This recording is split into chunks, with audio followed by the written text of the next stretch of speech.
All right, welcome back, folks, to Heard It on the X, the East Coast premier music talk show. We're talking to Colin from the TREWS.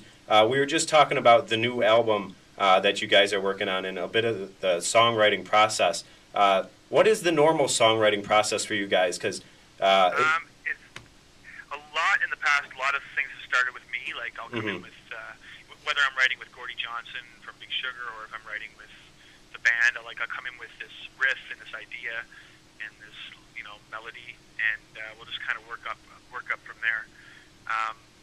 But this last process has been very much more collaborative within the band. I can even go track by track on the record. That I came in with this one rock lick and lyric, and then Sean and Jack came in with a couple of really good ideas on this record. Some great melodic ideas and chord changes that we worked up into some great tunes. And even in a couple of songs on the record, they were actually written on the spot at the bathhouse. Oh, really?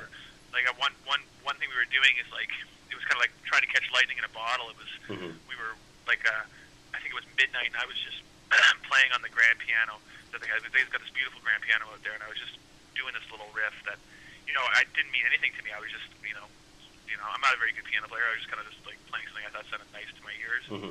And then Sean came in with this melody he had, our drummer, Sean, and it was a wonderful melody, and ended up writing a whole song around it. And we just recorded, and luckily in the studio, Gord, Sinclair, and our engineer, Aaron, hit record, and we just captured a minute of me and Sean just vamping on this idea with him singing the melody and me playing the piano. And the next day, we got the idea out, and I wrote lyrics for it, and we had a song by the next night, So we've never done stuff like that. So it's pretty interesting, and I think it's a really great song. It's a song called "If You Want to Start Again," and I can't wait for people to hear it. Yeah, you're a fantastic songwriter, and you guys are just the kings of melodies and of hooks. It seems like almost every song just has that hook that is stuck in your head. Whether it's "Can't Stop Laughing," and what's the story with "Can't Stop Laughing"? You and Ron Hines wrote that? That song is completely 100% the TREWS that wrote it. But what happened was Ron Hines gives me lines for choruses. So we'll be drinking. He's one of the best songwriters in the world, and he lives in Newfoundland. And we were out drinking in 2006, and he told me if I bought him a glass of scotch, he'd give me a line for a song. And I bought him the glass of scotch, and he said, "Okay, well, here's a line. I can't stop laughing, and I'm not even happy." So I said, "Oh, Ron, I'm using that." So we wrote this song, and I'm like, you know what? I got to give props to Ronnie Boy. So we put him on as a co-writer, so he could get it. It was a pretty big single in Canada, so we cut him in on the single. So yeah. I just felt like that was a good thing to do for a great friend and a great man. But it was one of those funny things, because I remember even thinking about Neil Young. Neil Young once, I read a story about Neil Young about how they were over before the fall of the Berlin Wall. They were over in Germany, and they were scheduled to play a gig in the former East Germany, which was the East Germany. Yeah. And they weren't allowed to go. And I think it was his guitar player said to Neil, "Hey Neil, looks like we're gonna have to keep on rocking in the free world." Yeah. Right? Yeah. And Neil said to him, "I'm gonna use that line, but." The TREWS are more generous than Neil Young. So we give credit to Ron Hines, but that was kind of one of those deals. And on the new record, Ron gave me another line, and it ended up being a pretty good song. It's called "If You Don't Break My Heart and Leave Me Soon, I'll Find Someone Who Will." Well, yeah. You mentioned you guys you're a Canadian band and stuff, and one of the things that I've wondered about is you guys have a song, "Gun Control." It's one of the most powerful songs I think that you guys have ever written. Did you guys ever have any reservations about that song? Because being a Canadian band, and it's sort of a protest song for gun control. Did you have any reservations about playing that or releasing that? Absolutely. That was pure expression of anger, written on the spot at the not Columbine. I'm so sorry. That's a terrible mistake to make. But the Virginia Tech massacre in 2007, and I was watching all these people on CNN, and they were going on about this kid was a loner, and he might have listened to bad music, You know, he had a bad upbringing, and I'm like, you know what? There's a million people like that. Like, maybe if we can limit people's access to firearms, then they'd find other ways to, you know, exercise their demons that doesn't involve killing 30-odd innocent bystanders, you know?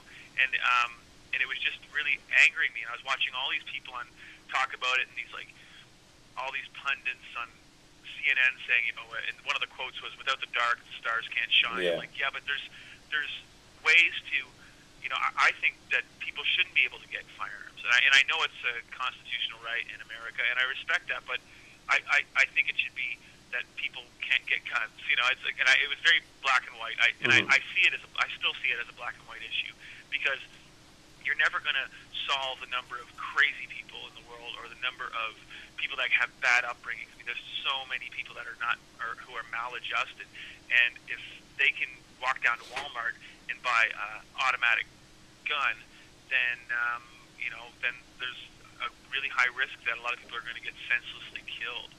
So, you know, that was my statement on that, and it just came from just pure anger. I wrote it in like a minute, and because I was just upset, and that was the glaring omission from all of these people's points about what was happening. Yeah. Like, is it really heavy metal lyrics that are going to cause, you know, people to go kill other people? I don't think so. Yeah, and I admire that you have the stones to actually, you know, say it and come to, you know, a country and come to the U.S. as a I guess technically foreign band, and, you know, actually, you know, make a point. And I mean, it really does take some stones to do that.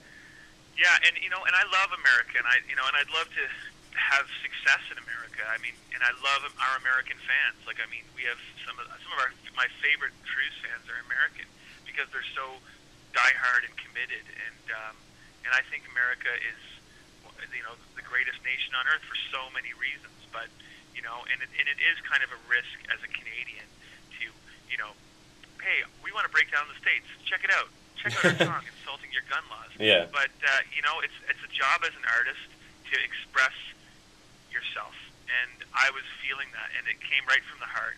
And I just felt like, and trust me, man, we were sitting in the studio going like, maybe this isn't the best way to say, hey, U.S., check us out. But you know what?